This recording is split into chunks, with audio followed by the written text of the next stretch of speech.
से बोला शंकर भगवान की। बोलबम बोलबम जैसी जैसी, बोलबम बोलबम जैसी जैसी, बम बम के बोली, बम बम के बोली है मजनुआ बोलता, बम बम के बोली है मजनुआ बोलता। भक्ति के रंग में बाटे रंगाई, भक्ति के रंग में बाटे रंगाई, मारी के चिलम देखी पूरा डोलता। बम बम के बोली, बम बम के बोली है मजनुआ बोलता, बम बम के बोली है मजनुआ बोलता, बम बम के बोली है मजनुआ बोलता। सरगम रिकॉर्डिंग स्टूडियो रसीदपुर गढ़खा सागर। बोलबम बोलबम जैसी जैसी, बोलबम बोलबम जैसी जैसी। डीजे दीपक राजा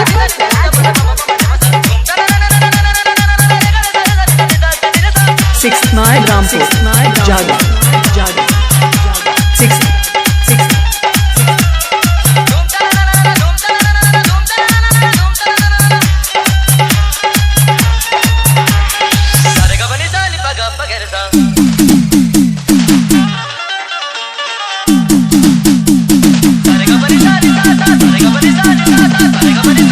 गेरुआ के रंग में बसा चोरंगाई, असमजनुआ बाबा धाम जाई। बोलबम बोलबम जैसी जैसी, गेरुआ के रंग में बसा चोरंगाई, असमजनुआ बाबा धाम जाई। खाके भंगिया के गोली बोले बम बम के बोली, खाके भंगिया के गोली बोले बम बम के बोली।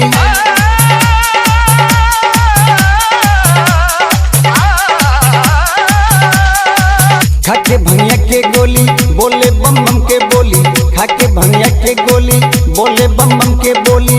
भक्ति के रंग में देखी साचो डोलता, बम बम के बोली,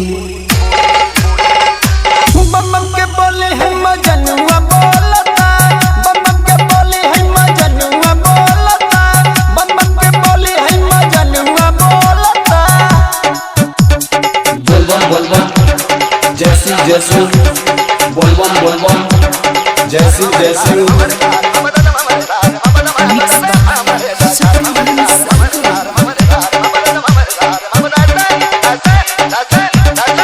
डीजे पर शौकत के गाना बजा के नाचे मजनुआ राज कांवर हिला के।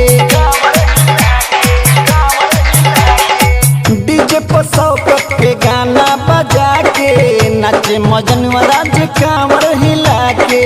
कहे ना बाटे छुट्टी खाके बाबा के बूटी, कहे ना बाटे छुट्टी खाके बाबा के बूटी।